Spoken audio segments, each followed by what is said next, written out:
on.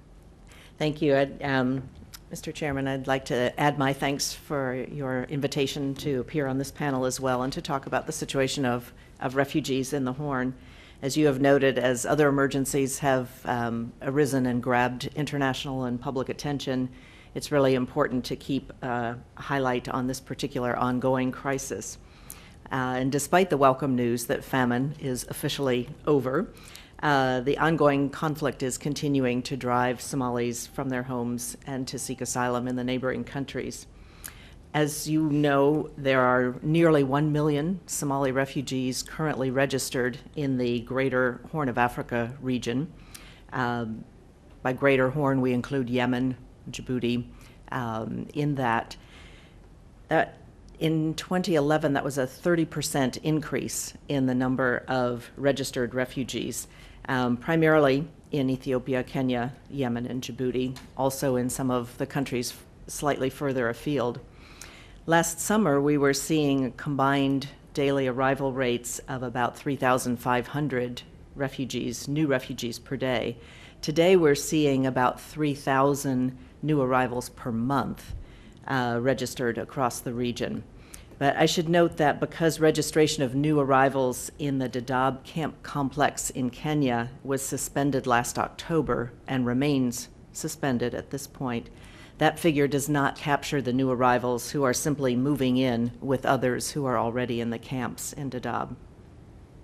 Last year's emergency was extremely challenging, as many refugees arrived in appalling health and with extraordinarily high levels of malnutrition, sometimes registered in the 50% range. Moreover, as Nancy has said, they were arriving in areas where the local population was also suffering from the worst drought in living memory. So those populations were also in need of urgent humanitarian aid. The existing infrastructure really was not adequate to accommodate the thousands pouring in. So there were 3 new camps established in Ethiopia's Dolo region. 2 new camps were added to the Dadaab complex in northeastern Kenya. The Office of the UN High Commissioner for Refugees and other international and many non-governmental organizations, too many to name quickly, worked tirelessly to address those needs.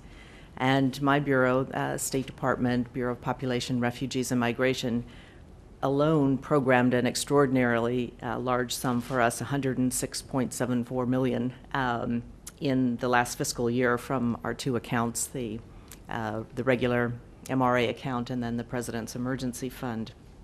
I would say that while the refugee situation has stabilized somewhat at this new higher level, we still have very significant challenges confronting us.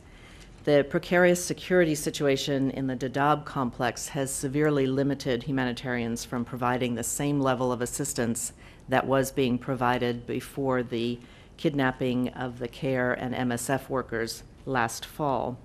And then the IED bomb explosions in the camp and the outright killing of the police and refugee leaders that followed the Kenyan incursion into Somalia further limited assistance. The Kenyan Red Cross has done an admirable job of maintaining the health systems while other organizations had to suspend operations temporarily. Also, the refugee incentive workers themselves have been key in keeping a number of the services running. And a number would say that the increased reliance on the refugee community itself will ultimately strengthen self-reliance and sustainability of operations. UNHCR is cautiously optimistic that the security situation is improving in Dadaab, and as a result, it is gradually, along with partners, resuming operations there. UNHCR does credit our recent contribution of $3 million to the government of Kenya and UNHCR security package with improvement in the policing in the camps. The government has agreed in principle to resume registration of new arrivals, but that has not happened yet, but we hope very soon that it will. Insecurity in Dadaab has also stalled our U.S. refugee resettlement program there, as partners cannot interview refugees until the security environment improves. And the resettlement of Somali refugees is a major initiative of UNHCR and an effort shared by a number of other countries. We think it's an important aspect of providing protection to particularly vulnerable individuals and to offer a new life to many here in the United States. In 2011, we resettled more than 3,100 Somali refugees from all over the world, not just from Kenya. In Ethiopia's Dolo Ado complex, the persistently high rates of global malnutrition continue to plague some of the camps. Reorganization of the services, nutrition as well as the other health services, as well as intensified efforts to change some of the contributing behaviors. For example, food that is meant to be given to children is shared among family members. Sanitation practices are not fully adequate. And sometimes even sharing of the general ration with people back in Somalia who are also in need. Tackling all of these are all part of the effort to bring down the malnutrition rates. As you've noted, women continue to suffer from sexual violence, and the disabled lack necessary access to all of the services, so all of this calls for increased programming in these areas. I think, though, the greatest challenge we face in the region is maintaining first asylum for refugees. For example, Djibouti continues to be reluctant to accept military-age Somali males. And Kenya continues to push for the creation of humanitarian zones in the what are called liberated areas of Somalia, where potential asylum seekers could be assisted and discouraged from crossing the borders. We most certainly don't want vulnerable Somalis to have to trek to neighboring countries to receive aid. At the same time, the ongoing conflict means that there are many in need of protection which just cannot be provided inside of Somalia. As I think everyone knows quite well, we do everything possible to keep humanitarian assistance non-politicized. At the same time, everything about refugees and humanitarian assistance has its political angle. So this challenge is obviously not limited to Somalia, but it's particularly acute there, where mixing political and humanitarian endeavors can lead to life-threatening circumstances for humanitarians and for those they seek to assist. We've seen that through the attacks on Dadaab within the camps themselves, and with the truly despicable efforts of al-Shabaab to impugn the motives of humanitarian agencies.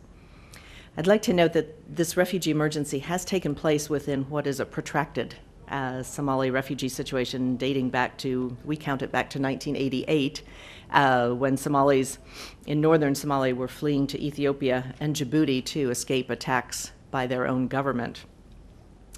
On February 21st, UNHCR recognized the 20-year anniversary of the Dadaab camp complex.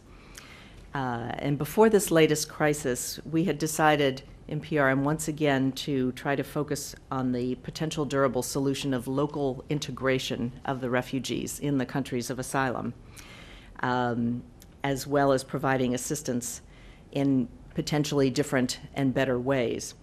We've held 2 colloquia with the host countries, 3 of the host countries, Djibouti, Kenya, Ethiopia, donors, international and non-governmental organizations, and this addressed both the concern about creating conditions inside Somalia that would mitigate the flow of refugees, as well as efforts to make refugees more self-reliant, particularly focusing on education and livelihood support. And we will be holding additional colloquia with a focus on programming that could both support self-reliance and better prepare people for voluntary repatriation when that time comes. I would just say that not all of the host countries approach these issues in the same way, so I count this among the challenges ahead. While there's been some recent small-scale spontaneous repatriation, we don't yet foresee large-scale return as we saw in the 1990s, which was largely to the Somaliland and Puntland areas. And I'd like to conclude by noting that all of the countries in the Horn of Africa, including Somalia, also host refugees from other countries, and these refugee numbers are also growing. The current conflict along the South Sudan border and the internal violence inside South Sudan has already driven some 30,000 new Sudanese refugees into Ethiopia, and over 1,800 new refugees from Sudan and South Sudan into Kenya, into the Kakuma camp in the northwest part of the country. There's some 10,000 Kenyan refugees in Ethiopia, and while we know very little really about conditions inside Eritrea, increasing repression there has led to continued and steady numbers of Eritreans seeking asylum. Many, including a growing number of unaccompanied minors, which is challenging. And many of these people are trying to migrate further to Europe, to Israel, to the Gulf states, and too often they don't survive that treacherous journey as they fall into the hands of smugglers who exploit them. So I'd like to thank you once again for the opportunity to highlight some of our work and the challenges ahead, and as the others will be happy to answer any questions that you may have. Thank you very much. Appreciate your testimony, Ms. Malik. Good morning. Excuse me. Thank you, Congressman McGovern, for this opportunity to appear before you and to tell, I think, as you have noted, what we believe is a very good story in terms of what the U.S. has been able to do in response to this crisis, along with our partners, obviously, in the international community, the non-governmental organizations, international organizations. It's been a difficult task, but I think we have a lot of good things to say. I also would like to add, on behalf of the Africa Bureau and the Department of State, our condolences as well on the passing of someone who was a very great and good friend to our relationships with Africa and up here on the Hill, Congressman Payne. He will be sorely missed, I can tell you, in the halls of the State Department and the Africa Bureau, certainly. Along with him, along with you and other members of this commission, we share the concern about the ongoing crisis in the Horn, where more than 10 million people, as you've pointed out, are still in need of humanitarian assistance. We are very much aware that this is an ongoing crisis, and despite the fact that we have a good story to tell about what happened over the last several months, we need to be vigilant that we not lose sight of the fact that we need to renew our efforts. The United States itself continues to urge donors to support the UN's 2012 Consolidated Appeal for Somalia, which we understand is currently funded at only about 9% of the appeal. So there's clearly more work to be done in terms of raising awareness about the need. As you will have heard from Nancy and Margaret, the good news is that famine is over in Somalia, and it's due primarily to the recent rains and harvest and the effective delivery of significant humanitarian assistance. But let me be clear, as you've heard, Somalia is not out of the woods yet.